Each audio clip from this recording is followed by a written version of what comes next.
pagi anak-anak. Gimana kabar kalian hari ini? Sehat semua? Alhamdulillah sehat semua ya.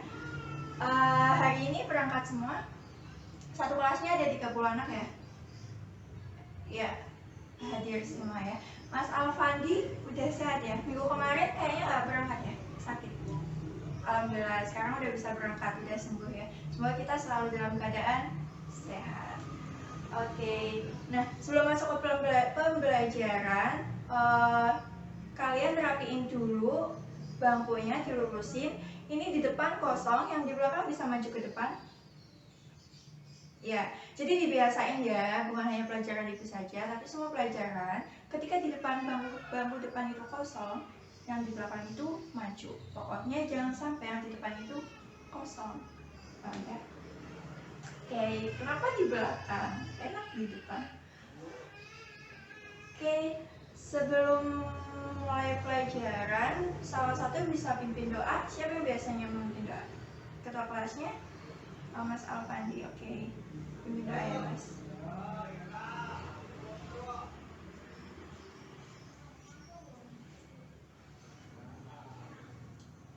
Oke, semoga dengan kita mulai pelajaran dengan berdoa, kita bisa lancar dalam memahami materi dan pembelajaran pada hari ini. Ibu minta satu orang lagi buat bantu Ibu memasangkan LCD. Siapa? Mbak Olia. Oke, mau Mbak. Minta tolong ya Mbak. Sambil menunggu Mbak Olia memasangkan LCD, Ibu mau tanya sama kalian. Minggu kemarin kita telah belajar materi apa? Ada yang masih ingat? Mas Alan, ayo coba. Minggu kemarin kita belajar materi apa? Buka buku lagi, oke. Lupa ya Mas? Ya, Mbak Ica, badan usaha, benar? Ya, betul sekali. Minggu kemarin kita belajar tentang badan usaha. Jadi harapan Ibu, malamnya ketika sebelum kalian itu masuk sekolah ya, kalian itu harus belajar tentang materi sebelumnya dan materi yang akan datang, yang akan diajarkan berikutnya, agar nanti ketika kalian masuk kelas kalian udah siap apa yang harus kalian pelajari, kalian mau menerima materi apa kayak gitu. Soalnya kadang materi yang akan kita pelajari hari ini ada hubungannya dengan materi yang sebelumnya, gitu ya. Oke, sudah Mbak Olia. Makasih ya Mbak, bisa duduk ke tempat duduknya lagi.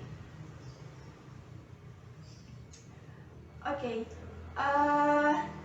sebelum masuk ke materi lagi, Ibu ada satu motivasi buat kalian.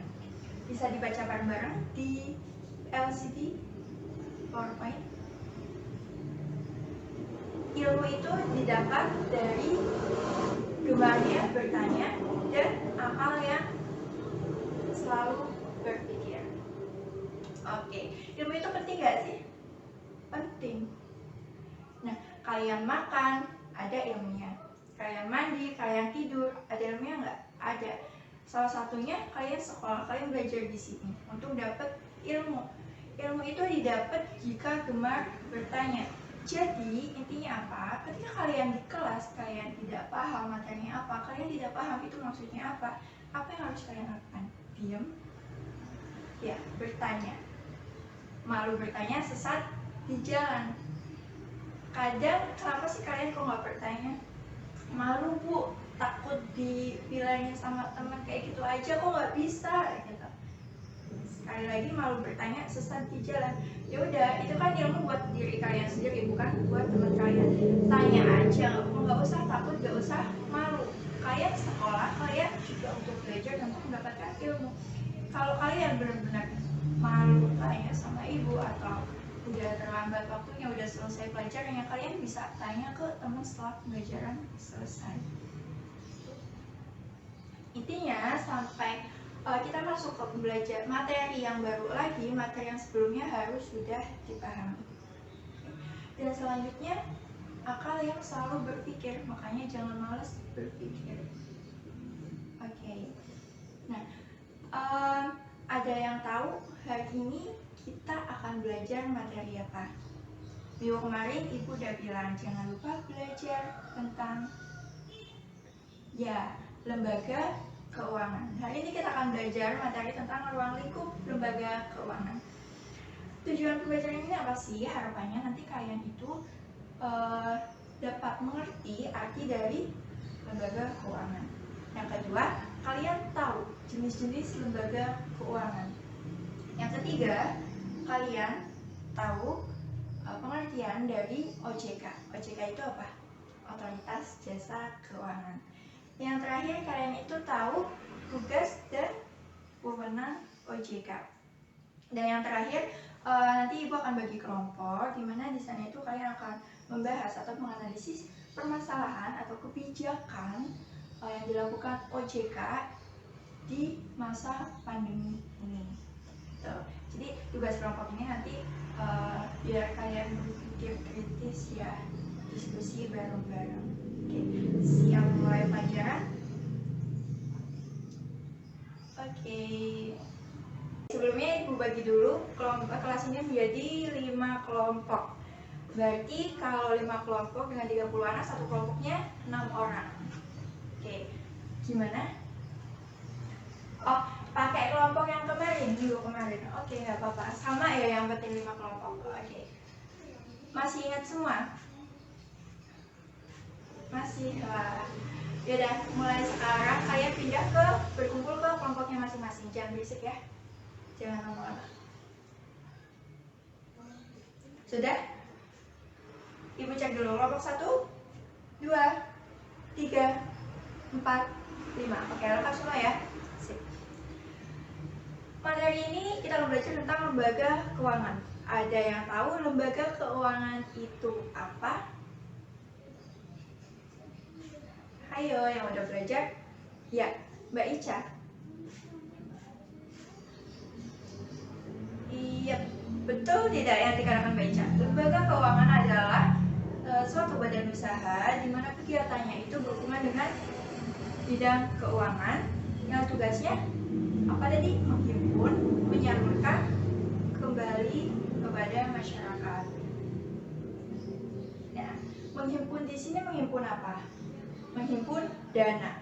Oke, betul ya? Beri applause dulu Mbak Ika. Ada yang ingin mengutarakan pendapatnya lagi? Apa itu lembaga keuangan? Mungkin menyempurnakannya lagi dengan kata-katanya sendiri seperti itu. Mas Alan, ya apa? Coba. Ya, betul nggak yang dikatakan Mas Alan? Betul. Kurang lebih sama ya kayak Mbak Ica, hanya ketambahan apa tadi? Memberikan jasa pembangunan. Ya. Betul. Jadi kesimpulannya, lembaga keuangan adalah sebuah badan usaha atau lembaga yang bergerak di bidang keuangan yang tugasnya adalah menghimpun dana dari masyarakat dan menyalurkannya kembali ke masyarakat. Di sisi lain, tugas utamanya adalah memberikan jasa untuk pembangunan, di mana dalam pembangunan tersebut tuh akan mendapatkan bunga atau persentase. Jadi dengan adanya bunga tersebut otomatis lembaga tersebut akan mendapatkan keuntungan. Paham ya? Nah, untuk lembaga keuangan bank sendiri itu ada berapa jenis? Ada 3. Betul ada 3? Salah. Ya, jawaban yang lain? 2. Ya, yang lain? 2. Ya, betul sekali. Jadi jenis-jenis lembaga keuangan itu ada 2. Bisa disebutkan apa saja? Ya, Mbak Tafsir. Lembaga keuangan non-bank dan lembaga keuangan bank. Gimana teman-teman? Betul? Ya, jadi jenis-jenis lembaga keuangan itu ada 2. Yang pertama lembaga keuangan non-bank dan lembaga keuangan bank. Ada yang ingin mengutarakan pendapatnya? Apa itu lembaga keuangan non-bank? Ya, Mas Alfandi.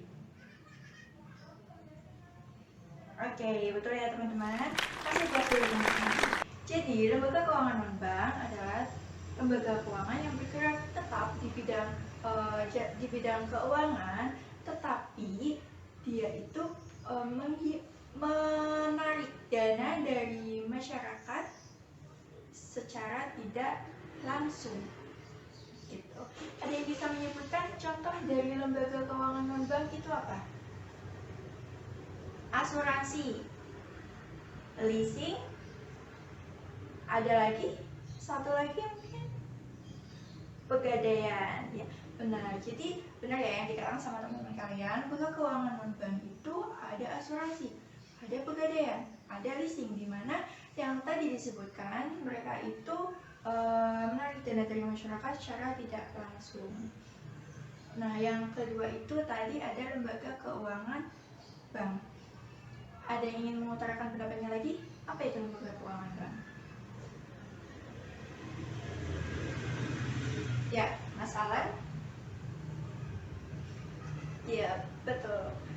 Yang dikatakan masalah betul bahwa lembaga keuangan bank tetap lembaga keuangan yang bergerak di bidang keuangan dan tugasnya adalah menghimpun dana dari masyarakat. Menghimpun dananya seperti apa? Simpanan berupa seperti tabungan dan ada bank note juga, betul. Contohnya yang termasuk dalam lembaga keuangan bank ada bank umum, ya, ada Bank Perkreditan Rakyat atau BPR. Satu lagi Bank Sentral, betul sekali ya. Oke, sudah paham. Ada sampai sini ada yang mau ditanyakan? Ya, oke. Kita next ke OJK. Tadi OJK apa? Otoritas Jasa Keuangan, itu singkatannya. Kalau arti dari OJK sendiri itu, ada yang ingin mengutarakan pendapatnya lagi? Apa itu OJK? Lembaga independen, ya betul. Terus? Ya, betul sekali. Namanya siapa? Mbak Lala. Betul sekali ya. Jadi yang dikatakan sama Mbak Lala, OJK atau Otoritas Jasa Keuangan adalah suatu lembaga independen yang mempunyai tugas, wewenang untuk mengatur, melindungi, mengawasi jalannya lembaga keuangan di Indonesia. Gitu. Jadi walaupun lembaga OJK ini tadi kan bersifat independen, artinya tidak ada pihak lain yang berhak ikut campur. Salah satunya adalah pemerintah. Dan OJK ini memiliki hukum sendiri. Nah, walaupun memiliki hukum sendiri, OJK ini masih bisa berjalan atau bekerja sama dengan Bank Indonesia. Artinya tidak lepas gitu ya, masih mempunyai tujuan yang sama untuk perekonomian Indonesia. OJK itu dijalankan oleh siapa? Ada yang tahu? Saya, Bu. Ya, Mbak Mawa. OJK itu dijalankan oleh Dewan Komisioner. Ya, dari teman-teman lain ada pendapat lain nggak? Benar oleh Dewan Komisioner? Betul ya? Oke, sip. Jadi Dewan Komisioner ini bersifat kolektif dan kolegial. Nah, ada berapa sih anggota dari Dewan Komisioner ini? 9.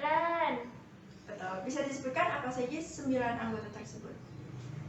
Ketua, Wakil Ketua, Kepala Eksekutif Pengawasan Perbankan, Kepala Eksekutif Pengawas Pasar Modal, Kepala Eksekutif Pengawas Perasuransian, Ketua Dewan Audit, anggota yang membidangi edukasi dan perlindungan konsumen, anggota ex officio dari Bank Indonesia, lalu yang terakhir anggota ex officio dari Kementerian Keuangan. Ya, beri applause dulu sama Mbak Mawa.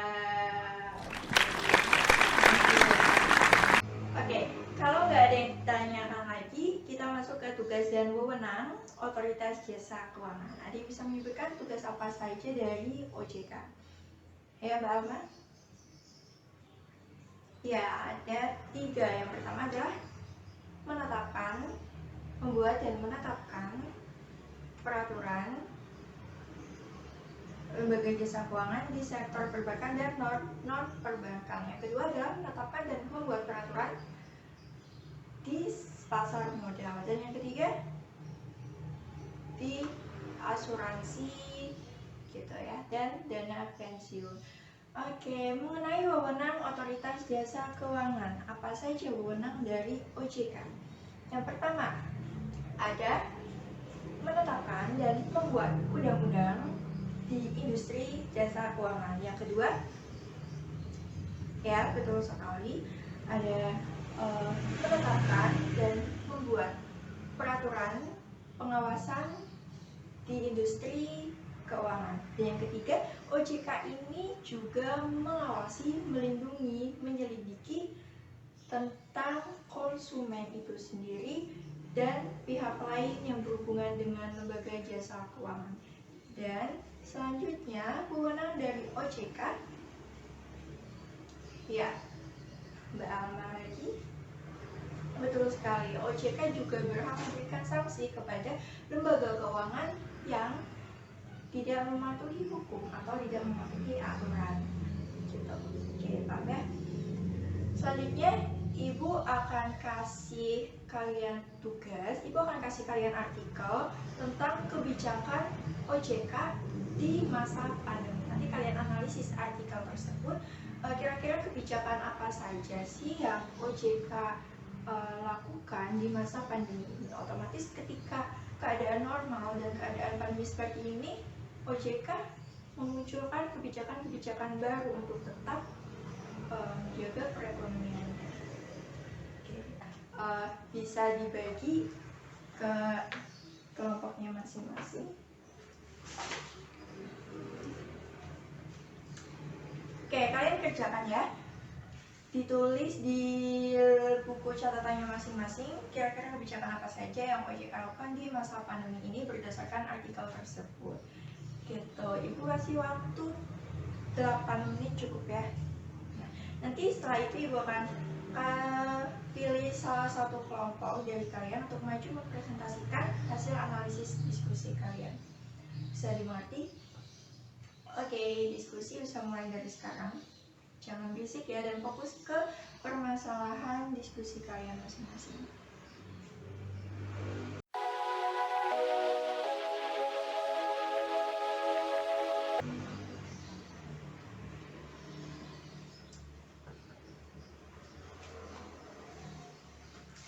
Kelompok 3, apa ada kesulitan? Oke, coba dianalisis dari artikel tersebut, bisa dibaca dari awal sampai akhir.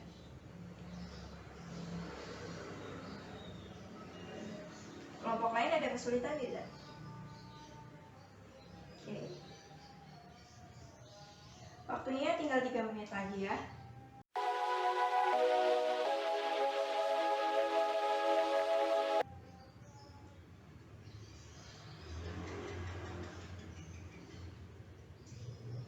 Oke, waktunya sudah habis. Sudah selesai semua?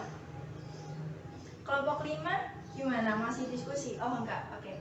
Adabnya bisa kembali ke depan lagi ya. Waktu diskusi sudah habis. Nah setelah ini Ibu akan panggil satu kelompok untuk maju ke depan. Ada yang mau mengajukan diri tidak? Enggak ada. Oke, ini tanggal berapa? Ini tanggal 3. Jadi kelompok 3 bisa maju. Kelompok 3 kelompoknya Mas Dani, bisa maju ya. Kelompoknya Mas Dani untuk presentasi di depan.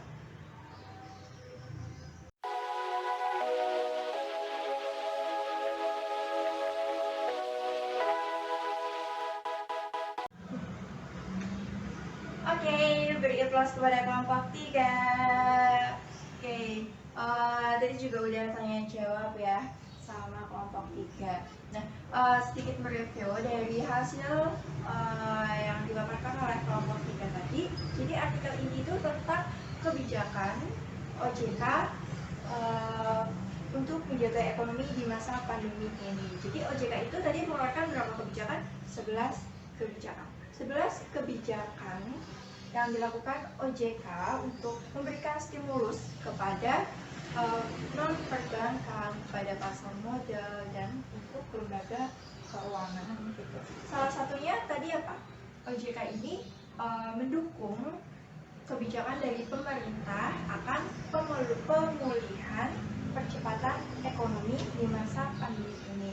Salah satu kebijakan OJK mengeluarkan itu adalah untuk tetap menjaga kestabilan dari ekonomi Indonesia. Salah satunya tadi melakukan relaksasi kepada debitur yang terdampak COVID-19, baik itu perorangan, UMKM maupun koperasi. Nah, dari materi hari ini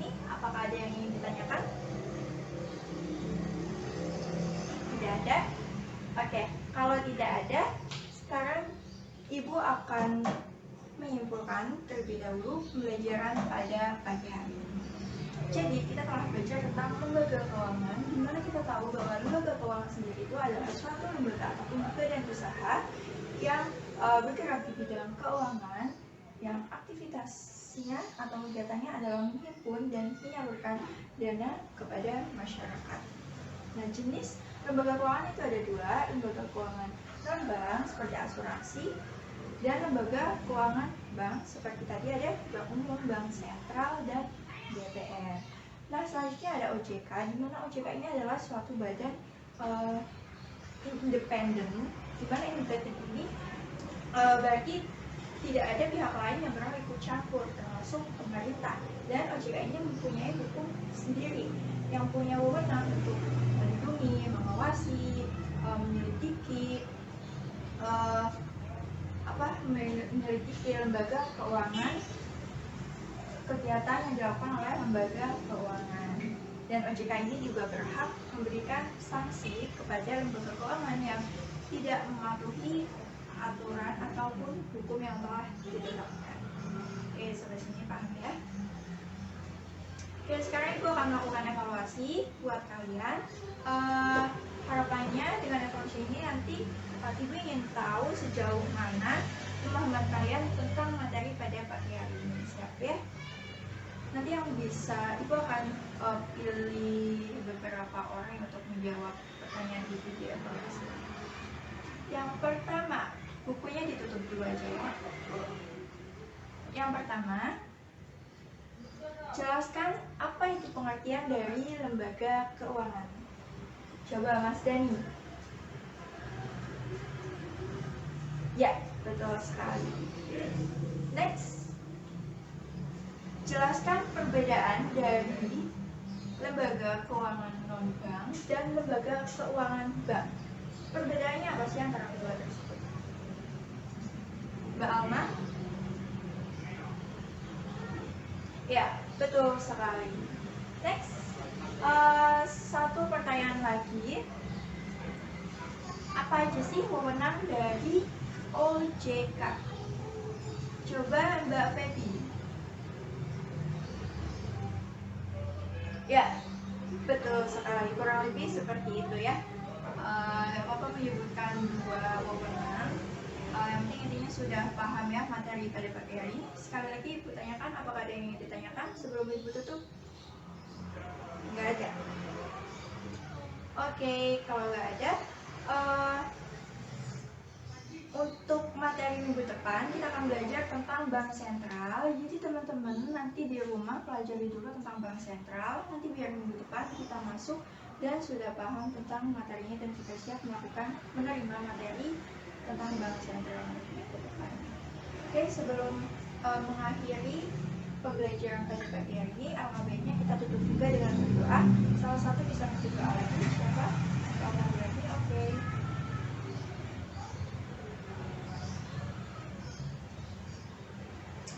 Oke teman-teman, nanti di rumah jangan lupa baca-baca lagi tentang materi lembaga keuangan ini, dan nanti kalian di rumah carilah baca-baca lewat artikel lain tentang permasalahan di lembaga keuangan. Jadi mengulas, mencari informasi sendiri untuk mengembangkan pengetahuan kita.